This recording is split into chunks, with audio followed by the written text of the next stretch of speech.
साथियों, जब डॉक्टर भीमराव अंबेडकर ने पहली बार अपना काला कोट पहनकर मुंबई की उस पुरानी भव्य कचहरी में कदम रखा, तो वहां का माहौल एकदम बदल गया। मुंबई की यह कचहरी ब्रिटिश राज के दिनों की थी, जहां ऊंची छतें, लकड़ी की पुरानी बेंचें और दीवारों पर टंगे कानून के पुराने पोर्ट्रेट्स एक अलग ही रौब पैदा करते थे। हवा में कागजों की सरसराहट, वकीलों की फुसफुसाहट और जजों के आने जाने की आवाजें हमेशा गूंजती रहती थी।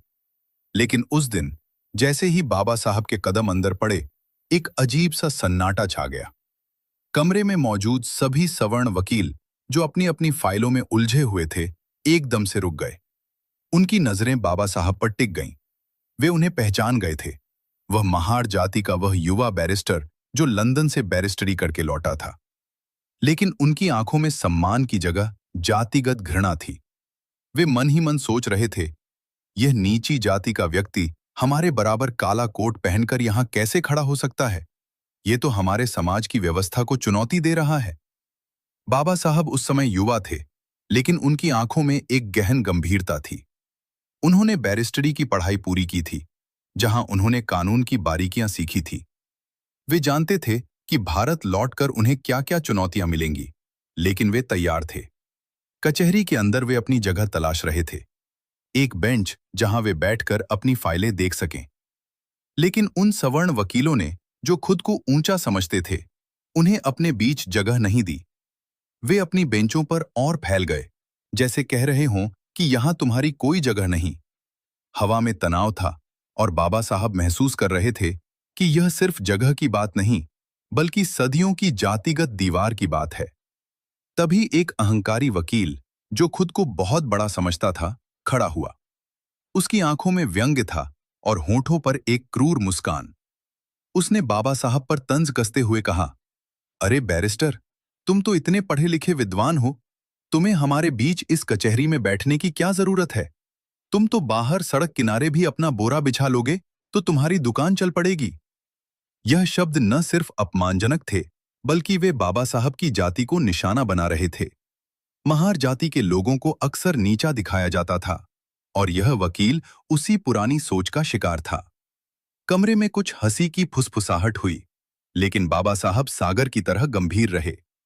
उन्होंने उस अपमान को पी लिया जैसे कोई कड़वा घूंट। उनकी मुस्कान शांत थी और उन्होंने शालीनता से जवाब दिया, आपने ठीक कहा। बिना किसी बहस के वे बाहर चले गए।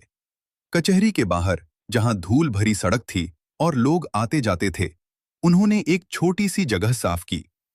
वहां उन्होंने अपना बोरा बिछाया और अपना आसन जमा लिया। अब वे छोटे मोटे केस लड़ने लगे। वे केस जो बड़े वकील नहीं लेते थे या जो गरीबों के होते थे। इस तरह वे अपना गुजर बसर करने लगे।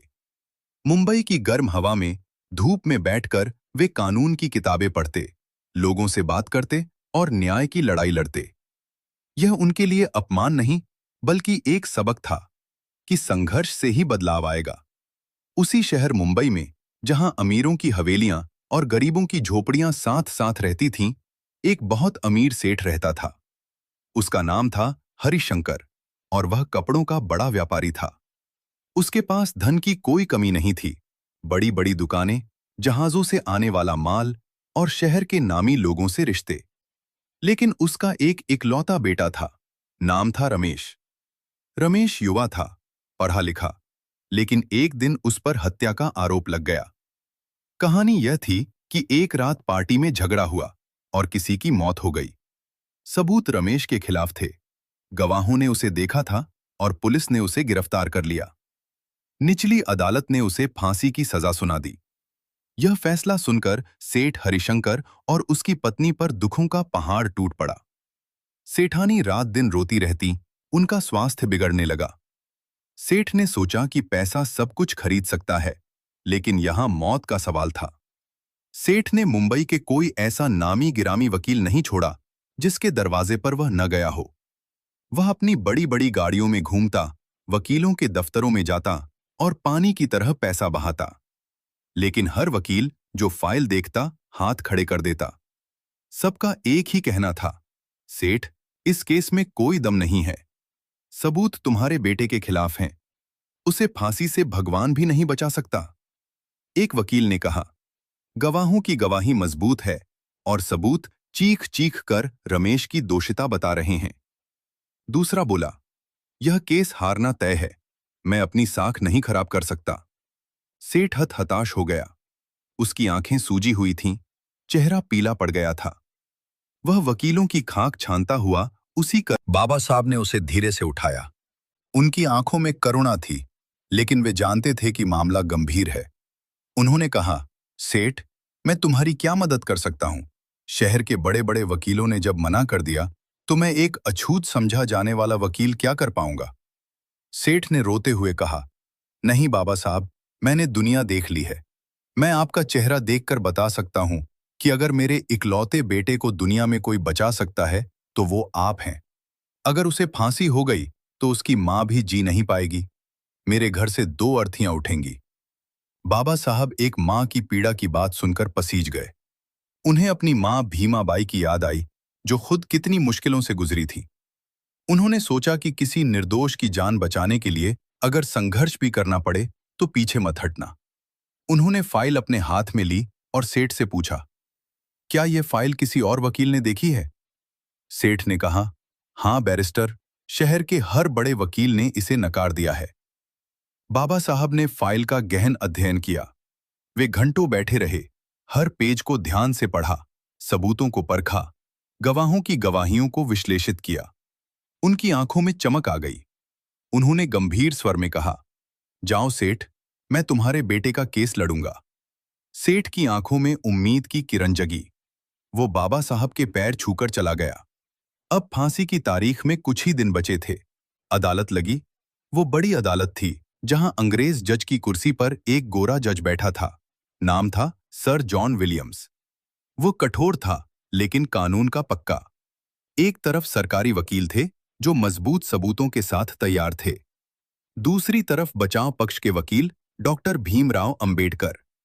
अदालत खचाखच भरी थी। वे सभी बड़े वकील भी मौजूद थे, जो यह देखने आए थे कि यह बाहर बैठने वाला वकील अब क्या तमाशा करेगा। वे फुसफुसा रहे थे, यह क्या करेगा? केस तो हारा हुआ है। जब बहस का समय आया, तो जज ने बाबा साहब से पूछा, मिस्टर अंबेडकर, क्या आप अपने मुवक्किल के बचाव में कोई दलील पेश करना चाहते हैं? पूरी अदालत को उम्मीद थी कि बाबा साहब लंबी चौड़ी बहस करेंगे, सबूतों को चुनौती देंगे, गवाहों को झूठा साबित करेंगे। लेकिन बाबा साहब ने जो कहा, उसने सबको चौंका दिया। वे शांत स्वर में बोले, नो योर ऑनर, मुझे कोई दलील नहीं देनी। आप अपना फैसला सुनाएं। सेठ का दिल बैठ गया। वह सोचने लगा, बैरिस्टर ने तो मुझे धोखा दे दिया। यह तो लड़ ही नहीं रहे। जज भी हैरान थे, लेकिन उन्होंने पुरानी दलीलों के आधार पर अपना फैसला सुनाना शुरू किया। जज ने कहा, तमाम गवाहों और सबूतों को मद्देनजर रखते हुए यह अदालत आरोपी को दोषी करार देती है और उसे टू बी हैंग्ड, फांसी पर लटकाए जाने की सजा सुनाती है। जैसे ही जज ने यह कहा, पुलिस वाले उस लड़के को ले जाने लगे। अदालत में सन्नाटा था। सेठ रो रहा था। अचानक बाबा साहब अपनी जगह पर खड़े हो गए।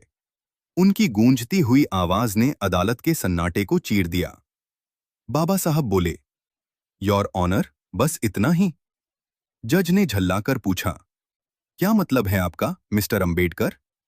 बाबा साहब ने कानून की किताब की तरफ इशारा करते हुए एक अद्भुत तर्क दिया। उन्होंने कहा, योर ऑनर, आपने मेरे मुवक्किल को सजा सुनाई है, टू बी हैंग्ड, यानी फांसी पर लटकाया जाए। मुझे यह सजा मंजूर है। आप इसे अभी फांसी पर लटका दीजिए। लेकिन कानून यह भी कहता है कि सजा उतनी ही दी जाए जितनी जज ने लिखी है।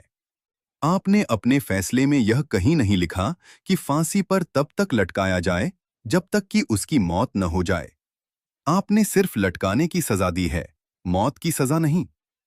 बाबा साहब का यह तर्क सुनते ही पूरी अदालत में सन्नाटा छा गया। जज अवाक रह गए। वे कानून के इतने बड़े जानकार थे, लेकिन एक भारतीय बैरिस्टर ने अंग्रेजी कानून की ही बारीकी से उन्हें मात दे दी थी। यह तर्क अकाट्य था। अगर सिर्फ लटकाया जाता, तो कुछ देर बाद उसे उतारना पड़ता और उसकी जान बच जाती। सरकारी वकील ने विरोध किया, लेकिन कानून की किताब खोलकर देखा गया। टू बी हैंड का मतलब सिर्फ लटकाना था, न कि मौत तक लटकाना। अंत में वह अंग्रेज जज भी बाबा साहब की इस अद्भुत मेधा का लोहा मान गया। तकनीकी आधार पर उस लड़के की फांसी की सजा रद्द करनी पड़ी। अदालत ने नया फैसला सुनाया, आरोपी बरी। जो वकील बाहर बाबा साहब का मजाक उड़ा रहे थे, उनके सिर शर्म से झुक गए। उस दिन मुंबई की कचहरी ने मान लिया कि बाहर चबूतरे पर बैठने वाला वह व्यक्ति ज्ञान में उनसे कई गुना ऊंचा है। बाबा साहब ने उस सेठ के बेटे को मौत के मुंह से बाहर खींच लिया और उसे उसकी मां के पास ले जाकर कहा, संभालो अपना बेटा। सेठ और सेठानी ने बाबा साहब को धन्यवाद